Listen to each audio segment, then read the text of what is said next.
Imagine signing a record deal for over $1 million and you become the hottest new artist in your city. But less than 2 weeks later, you end up in a jail cell facing a murder charge. That's exactly what happened to K Flock. But this isn't just about one shooting. This is about how the feds used his lyrics, his text messages, they even used his own friends to build a RICO case that basically just ended his career. Welcome back to DTV. Today we're breaking down how exactly this self-defense case turned into a 25-year sentence. Let's get into it. To understand how we got here, we're going to have to go back to December 16th, 2021 in Manhattan, specifically near a barbershop. K Flock is walking by this barbershop, but also inside this barbershop is Oscar Hernandez. And now Oscar Hernandez is waiting for a haircut, allegedly sees K Flock walking by, gets out of the shop, and approaches him aggressively. Now, according to the reports, Oscar asked K Flock what was he looking at. Apparently, or allegedly, Oscar had a weapon of his own, and K Flock had his own firearm. Oscar pulled out or had it on him.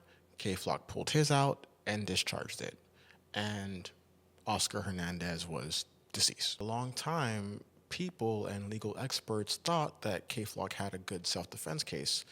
The victim approached him. The victim was armed, and he had a genuine fear for his life. In New York, that usually is a case you can win. So what happened? Well, the feds didn't just want him for murder. They wanted his whole crew. Enter the RICO. While K Flock was fighting his state murder charge, the feds were building a huge RICO indictment against his crew. See, a RICO is a little bit different than other charges. They don't have to prove that you pulled the trigger every single time. All they have to do is prove that you were a part of a group that did some kind of dirt. This indictment accused K Flock and his associates of a pattern of violence that goes back for years. And this violence includes shootings, robberies, and weapon possessions.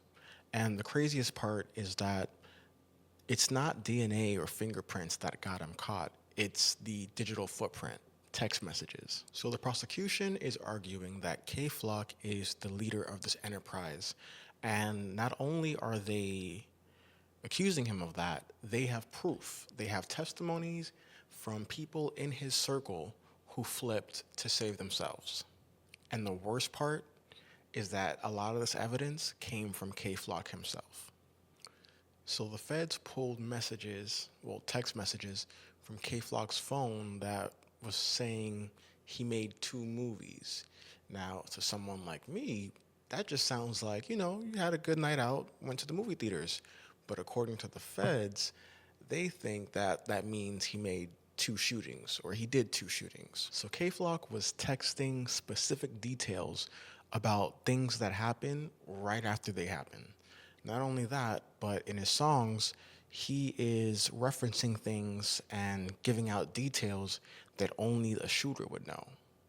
So pretty much the prosecution is saying that this is a confession. They connected the dots between a shooting in the street, a text message sent 10 minutes after the fact bragging about it, and a song a month later referencing it. Everything was laid out. Fast forward to Judgment Day. K Flock eventually pled guilty to the racketeering conspiracy. Good news is that the state dropped the murder charge.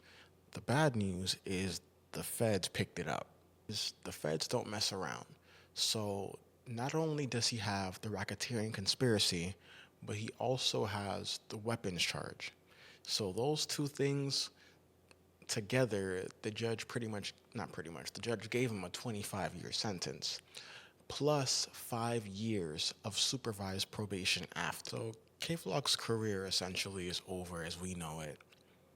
And it's unfortunate because he went from a life-changing deal to 25 years behind bars. I want to hear from you guys. Do you think 25 years is justified given the self-defense? Or do you think that his self-snitching and his other crimes made it worse for him? Let me know down below in the comments. If you want more videos like this, like and subscribe. I'm DTV.